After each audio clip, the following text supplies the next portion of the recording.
Infotainment channel rice Kunal میں خوش آمدید۔ دوستو، آج ہم آپ کو لے کر جانے والے ہیں ایک ایسے تاریخی مقام پر جو تاریخ، آثار قدیمہ اور علم کے جستجو رکھنے والوں کے لیے انتہائی اہمیت کا حامل ہے۔ ایک دلکش سفر کے لیے جب ہم اردن کے تاریخی ہیرودیس قلعے کی یاترا پر نکلتے ہیں، جہاں بپتسمہ دینے والے یوحنا اصطباغی کی دلکش کہانی سامنے آتی ہے۔ آج ہم ہیرودیس کے قلعے کی بھرپور تاریخ اور اہمیت کو دریافت کرنے کے لیے وقت رفتہ کی اور چلیں گے۔ ایک ایسی جگہ جو شان و شوکت اور المیہ دونوں میں ڈھکی ہوئی ہے۔ ایک ناہموار پہاڑی کے اوپر واقع ہیرودیس کا قلعہ، جسے ماخائٹس بھی کہا جاتا ہے۔ یہ قلعہ پہلی صدی قبل مسیح میں بادشاہ ہیرودیس اعظم نے تعمیر کیا تھا۔ یہ اس کی طاقت اور اختیار کی علامت کے طور پر کام کرتا تھا۔ یہ قلعہ نہ صرف عسکری مسکن تھا بلکہ ہیرودیس کی طاقت کی علامت بھی تھا۔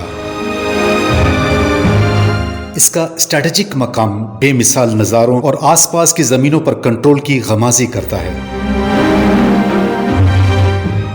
جب ہم ان قدیم فصیلوں کے قریب سے گزرتے ہیں تو ہمیں ان تاریخی واقعات کی یاد آتی ہے جو یہاں رونما ہوئے، خاص طور پر جان دی بیپٹسٹ کے سر قلم کرنے کی المناک کہانی۔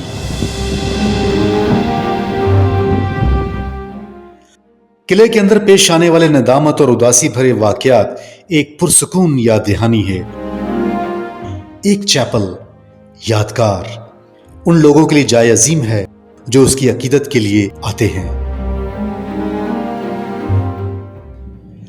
کہانی یہ ہے کہ ہیرودیس بادشاہ کی سوتیلی بیٹی سلومی نے اتنا دلکش رقص کیا کہ ہیرودیس نے اس سے ہر اس چیز کا وعدہ کیا جو وہ چاہتی تھی۔ اپنی ماں کے کہنے پر اس نے ایک تھال میں یوحنا اصطباغی کے سر کی درخواست کی۔ اس بھیانک عمل نے تاریخ کے ایک اہم موڑ کی نشاندہی کی۔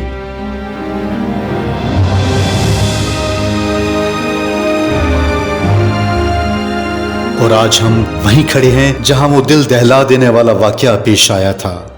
یہاں کھڑے رہنا واقعی عاجزی کا باعث ہے۔ یہ اس جگہ کے گہرے اثرات کی عکاسی کرتا ہے جو تاریخ کے دھارے پر وقوع پذیر ہوا تھا۔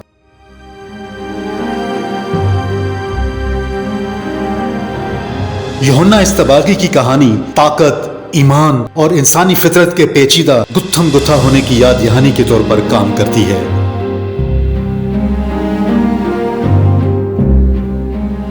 جیسے اس ناقابل یقین سفر پر سورج غروب ہونے لگتا ہے، یاد رکھیں ہر پتھر، ہیرودیس کے قلعے کا ہر گوشہ ایک کہانی ہے جو دریافت ہونے کی منتظر ہے۔